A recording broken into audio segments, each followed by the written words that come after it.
Hello friends, today we are going to discuss about the balancing of rotating mass in this particular portion of the kinematics and theory of machines.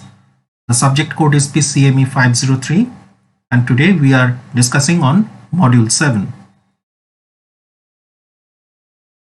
For balancing of rotating mass, we know that there are two types basically. One is static and one is dynamic balancing. Now balancing of single rotating mass by balancing masses in the same plane and in different planes, they are done, and balancing of several rotating mass by balancing masses in same plane and different planes, they are also done accordingly. Question comes that what is balancing? Now often an unbalanced component of forces is produced in rotary or in reciprocating machinery due to the inertia forces associated with the moving masses. This is very common in case of engines, different types of engines, because we know that the crankshaft, it is not of regular shape and size. It has got slightly not a very conventional way of geometrical shape. So when different connecting rods are connected at different points, then definitely an unbalanced situation will arise. To balance that situation, we need to take the help of balancing of that particular thing. Now balancing is the process of designing or modifying machinery so that the unbalanced component is reduced to an acceptable level. If possible, it is eliminated entirely. Sometimes in conventional machinery, we could actually nullify or eliminate the unbalanced forces which are generated during the rotating action, but sometimes also it may happen that a portion of that unbalanced forces, they still remains, although they are negligibly small or very minute in magnitude, but still they remains. Now the question comes that why it is necessary. It's a very important thing that the high speed of engines and other machines is a common phenomena nowadays. So it is therefore very essential that all the rotating and reciprocating parts that should be completely balanced as far as possible. If we consider the case of a connecting rod, then after proper study and observation, we must understand that one end of the connecting rod, they used to perform pure rotation, and the other end they used to move by providing a simple linear reciprocating action. Just imagine the situation that a mechanical link for which one end is creating pure rotation and the other end is in pure reciprocatory linear action. So how could we find out that where exactly and when exactly the unbalanced force situation is generating and how to eliminate that unbalanced force? That is a very tricky question. Now if these parts are not properly balanced, then the dynamic forces, they are set up. These forces not only increases the load on bearings and stresses on the various members, but also produce unpleasant and even dangerous noise and vibrations. The following cases are important from the subject point of view, that is balancing of a single rotating mass by a single mass rotating in the same plane, balancing of a single rotating mass by two masses rotating in different planes, balancing of different masses rotating in the same plane, and balancing of different masses rotating in different planes. In this video, not all the situations that I am going to explain, because otherwise the video will be long enough and could be boring. So only the important part that I am going to discuss. For example, balancing of a single rotating mass by a single mass rotating in the same plane. If the situation is something like that, then just look at the figure on the right hand side. Here consider a distributing mass M1 which is attached on the soft shaft rotating at omega radian per second as shown in the figure. Now let R1 is the radius of rotation of the mass m1, that is the distance between the axis of rotation of the shaft and the center of gravity of the mass m1. Now we know that the centrifugal force exerted by the mass m1 on the shaft, that is Fc1, that is m1 omega square r1. This centrifugal force acts radially outwards and thus produces bending moment on the shaft definitely. Now in order to counteract the effect of this force, a balancing mass m2 may be attached in the same plane of the rotation as that of the distributing mass m1, such that the centrifugal forces due to the two masses are equal and opposite. Now let us consider R2 is the radius of rotation of the balancing mass of m2 as we have discussed. So centrifugal forces due to the mass m2, that is Fc2 equal to m2 omega square into R2. Now equating these two, if they wish to nullify each other, then we get m1 omega square r1 that equal to m2 omega square r2. Because they are actually placed on the same rotating shaft, so omega are same on both the cases. So eliminating the term omega square from either side, we get m1 r1 that is equal to m2 r2.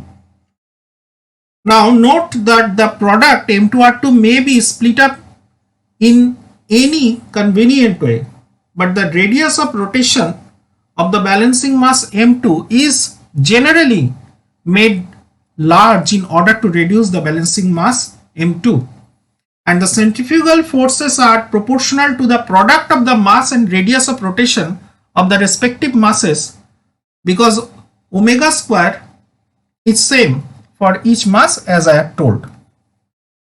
Next situation, that is balancing of a single rotating mass by two masses rotating in different planes. In the previous arrangement for balancing gives rise to a couple which tends to rock the shaft in its bearing. Therefore, in order to put the system in complete balance, two balancing masses are placed in two different planes, parallel to the plane of rotation of the disturbing mass, in such a way that they satisfy the following two conditions of equilibrium. Now what are they? The following two possibilities may arise while attaching the two balancing masses. Number one, the plane of the disturbing mass may be between the planes of the two balancing masses, and number two, the plane of the disturbing mass may lie on the left or right of the two planes containing the balancing masses. Now one of the situation that I have shown over here, that is, for example, L1, L2 and L, they are given as, that is the distance between the planes A, capital A, which is just shown at the center on the left hand side of the figure. So distance between the plane A and L, which is given, and L2 is the distance between the plane A and M, while L is the distance between the planes L and M. Now in the front view and in the side view, how does they look like? It is also shown. Important thing to note that for M, the radius of rotation is smaller. For M1, the radius of rotation is R1, and for M2, the radius of rotation is R2. That is very important. Now we know that the centrifugal force exerted by the mass in the plane, that is Fc equal to m omega square r. So similarly we are getting Fc1 equal to m1 omega square r1 and Fc2 equal to m2 omega square r2. Now if we place this mass in such a way that Fc equal to Fc1 plus Fc2, because these two, that is Fc1 and Fc2, these two are the counter affecting forces, balancing forces, those who will balance Fc, that is the disturbing force created by some disturbing mass with a particular radius of rotation, then definitely we are going to get the equation like that, as equation 1 given, that is m omega square r equal to m1 omega square r1 plus m2 omega square r2, or after the elimination of the term omega square we are getting m into r equal to m1 r1 plus m2 r2.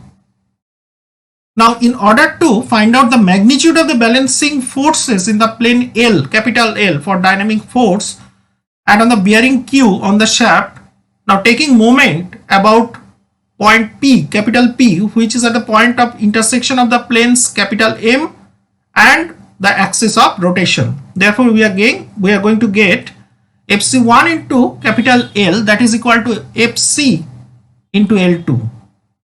So we are going to get that m1 into omega square r1 multiplied by L, that is equal to m omega square r multiplied by L2.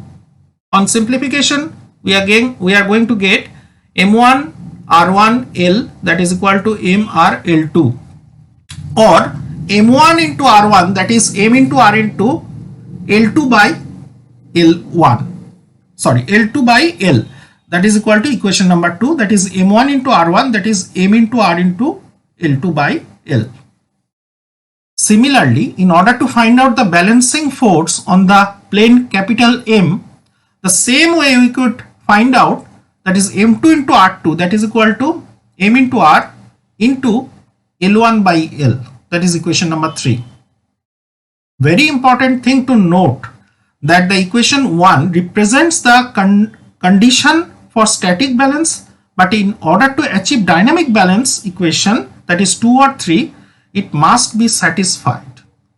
So static balancing and dynamic balancing, how they are done, they are shown in this particular 3 equations.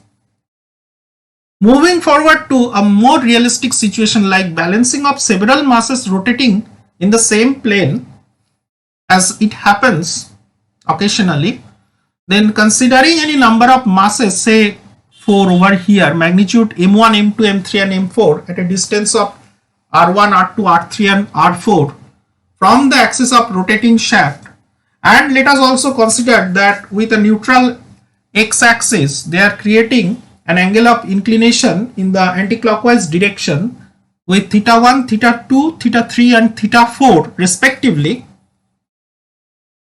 Then as shown in figure, let us consider these masses are actually placed in such a way in the space diagram as shown, and this particular shaft on which they are attached, we are taking the view that is not perpendicular but along the axis of the shaft, that is through the z axis, the observer, that is we are observing from along the z axis or through the axis of the shaft or along the axis of the shaft. So therefore the magnitude and position of the balancing masses may be found out analytically or graphically as discussed just on the other slide. But remember that analytical method, according to your syllabus, analytical method is not acceptable, only graphical method is acceptable, and that also you have to solve during the examination in that way also. So that is why I am going to show the way of solving this type of problem by graphical method only. So in graphical method, what we used to do, first you have to draw the space diagram with several masses as shown in figure, then find out the centrifugal forces, that is the product of the mass and the radius of rotation. Remember, you need not to multiply omega square each and every time, because all the terms containing m 1, 2, 3, 4 etc. and r 1, 2, 3, 4 etc. they will be having the same omega, that is the same angular velocity term. So that is why no need to multiply repeatedly with omega or omega square over here. Now we have to draw the vector diagram as shown in figure B over here, downward right hand side, that is the product of the masses of the radii of rotation and the mass, such that the AB represent the centrifugal force exerted by the mass m1 over here, then BC, that represents the centrifugal forces exerted by the mass M2, and so on. Now, how to find out that what should be the length, the inclination, etc. The point to be remembered or to note over here, that whatever may be the direction or inclination of each individual masses, like for M1, the line of action or the angle created, that should be same in case of the vector diagram. At that moment, what is the position of M2, which is making 90 degree or perpendicular on the x-axis, that also shown over here. Whatever may be the inclination angle, that is theta 3, that should be same in case of CD or FC3, and that is also true for FC4. So the same way we have to construct or we have to draw this vector diagram. Now finally this diagram will end at point E. So it will be an incomplete diagram. Accordingly we are going to get. So what you have to do, that in order to get the resultant centrifugal force or resultant unbalanced centrifugal force, we have to connect a straight line from A to E, point A to point E. This particular point will represent the resultant unbalanced force. So whatever may be the scaling factor we have used, multiplying by the scaling factor, we are going to get that the resultant vector force M into R. Now let us discuss this particular thing using a numerical problem. Over here, for masses M1, M2, M3 and M4, they are given with a value 200 kg, 300 kg, 240 and 260 kgs, and their radius of rotation, their angular orientation, etc., everything is given. Now in the problem it's asked that find out the position of the magnitude of the balance mass required if the radius of rotation is 0.2. Now first of all you have to draw the space diagram as it is shown over here in the first step. In the second step we have to find out that what are the individual M1 into R1, M2 into R2, M3 into R3, M4 into R4 values. And remember, all the terms should be found out in terms of kg and meter. Whatever may be the unit they are using, try to convert it into kg meter particular form. It will be easier for you to calculate and to understand. Then because we are using the graphical method, then we have to construct the vector diagram. So in vector diagram, using suitable scale, that is taking 10 kg meter equal to 1 centimeter or 10 millimeter, we are going to construct the vector diagram. That is from A to B we have got 40 kg meter, so 4 centimeter we have to take. Then from B to C it is having an inclination angle of 45 degree and the length should be equal to 45 millimeter or 4.5 centimeter accordingly. Then C to D, that is M3 into R3, that is 60 kg meter and it is having an inclination angle of 120 degree. So accordingly we have to take it, and then 78 millimeter or 7.8 centimeter length we are going to take for the case of M into 4, that is 78 kg meter particular value, centrifugal force value. So finally what we are going to get, that is the resultant unbalanced force value, that is equal to 23 millimeter. So 23 millimeter represents 23 kg meter. Now in the problem it has been given itself that this particular unbalanced force are to be balanced by a balancing mass which is having a radius of rotation of 0.2 meter. So that balancing mass M into 0.2, that should be equal to 23 kg meter. So solving this we are going to get the value of the balancing mass that is the weightage of the balancing mass, that should be equal to 115 kg, and that should be the answer. Now for finding out what should be the angle of inclination of the balancing mass, what we have to do, simply we have to increase this line E to A. Remember, not from A to E. E to A, just reversed direction of A to E, and with the neutral axis, that in this particular problem we can consider that AB is the x-axis. So with respect to that, if we take the angular position of this particular line B to A to E dash, where E dash is the position which lies along the same line E dash, where AE equal to AE dash, and AE dash is 180 degree apart of AE, then the angle that we are going to get, that is 201 degree. So thus we can find it out. Try it. Now balancing of several masses rotating in different planes, this particular type of problem are a bit tricky. And remember, over here, along with the centrifugal force or unbalanced centrifugal couple, they also will arise and appear. To compensate unbalanced centrifugal force along with centrifugal couple, minimum 2 balancing masses will be requiring. Not only one single balancing mass is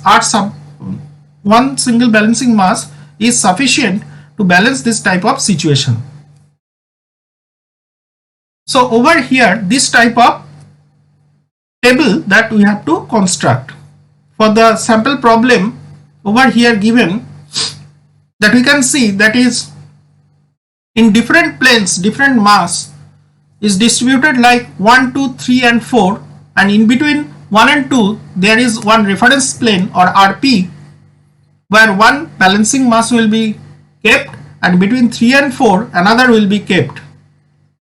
The individual length from reference plane L, that is also given, that is L1, L2, L3, Lm and Lr, etc.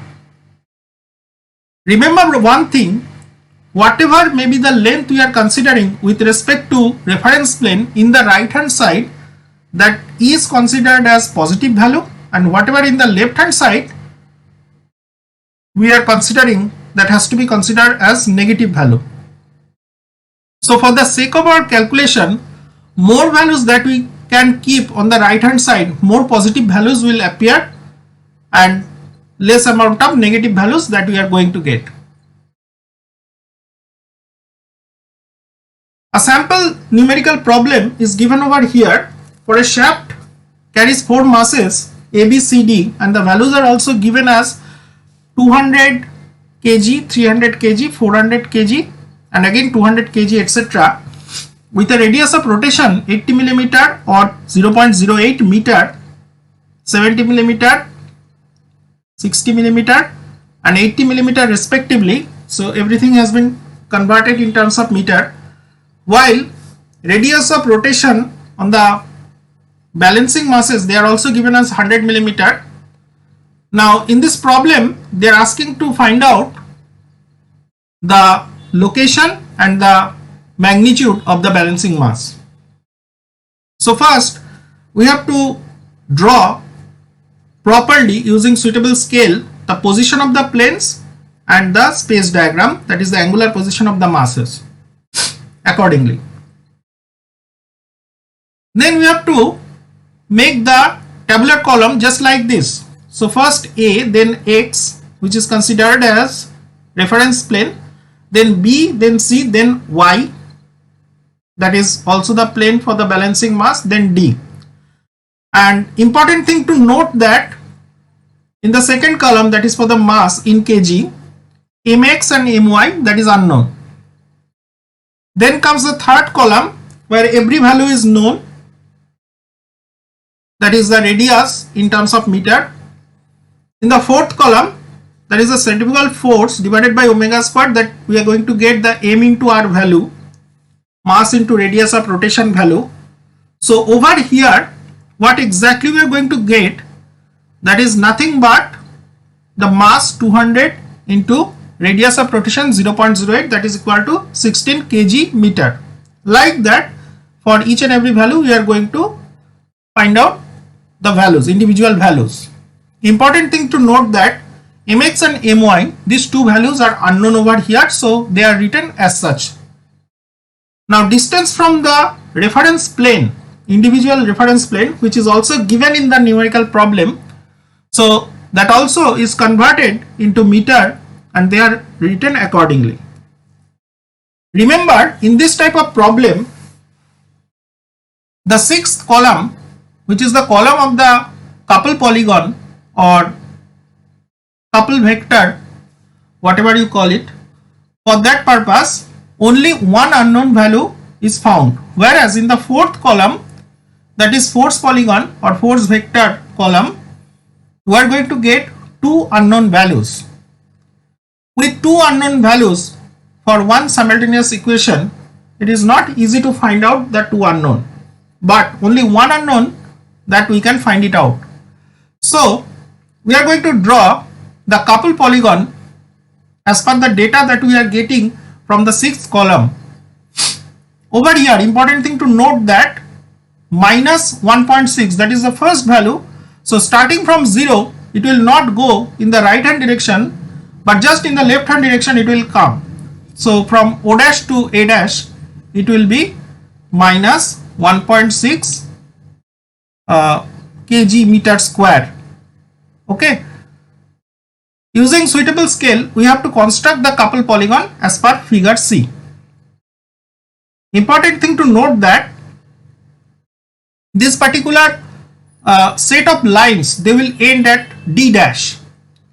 So we have to draw a line which is connecting O dash to D dash, and that is actually the direction of the balancing couple or the unbalanced couple. If we are going to draw the line from D dash to O dash, it will be the direction of the balancing couple, or if you want to find out the line O dash to D dash, that is the summation of all the unbalanced vector, then it will be unbalanced couple. All in all, the balancing couple and the unbalanced couple, they will be equal in magnitude but just opposite in direction. So likewise, multiplying with the scaling factor, we can find out what is the value of the unknown my. So accordingly, my value, that is 182.5 kg, that we can get, and also mx value that we can get by putting this value of my into fourth column. Only one unknown, that is mx, will be remaining over there, and just like that, if we draw the force polygon, we can find out the value of mx, and that is 355 kg.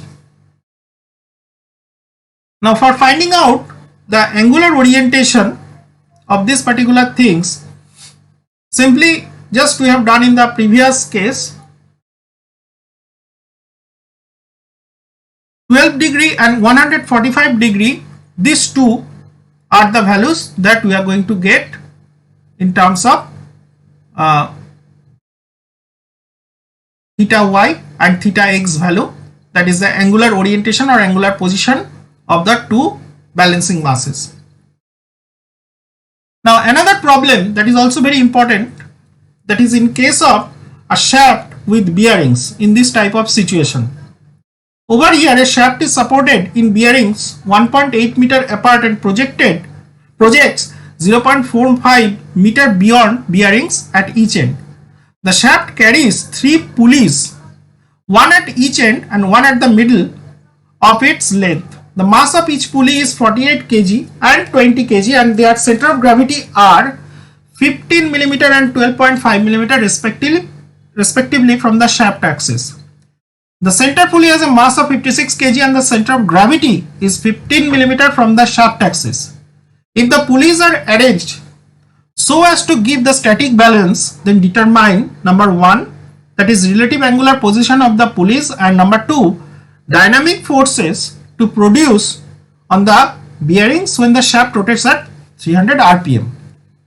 Now almost all the data are given, so we have to convert each and every millimeter value into meter, and omega value that we have to find out from the rpm. So let us consider that ml and mm are the masses at the bearings L and M, and RL and RM are radius of rotation of the masses L and M respectively. Now on the plane of L we are considering, that is the reference plane for which left hand side is negative and right hand side is positive.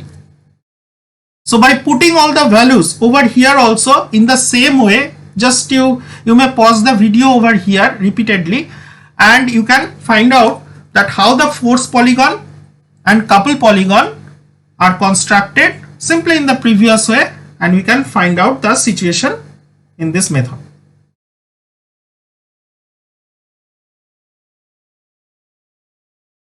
So this is the dynamic forces at the two bearings, and that's all for today's class on balancing of rotating masses. I hope you will you will practice repeatedly, and you can have a very good concept on this particular chapter, on this particular topic. All the very best to you. Thank you very much.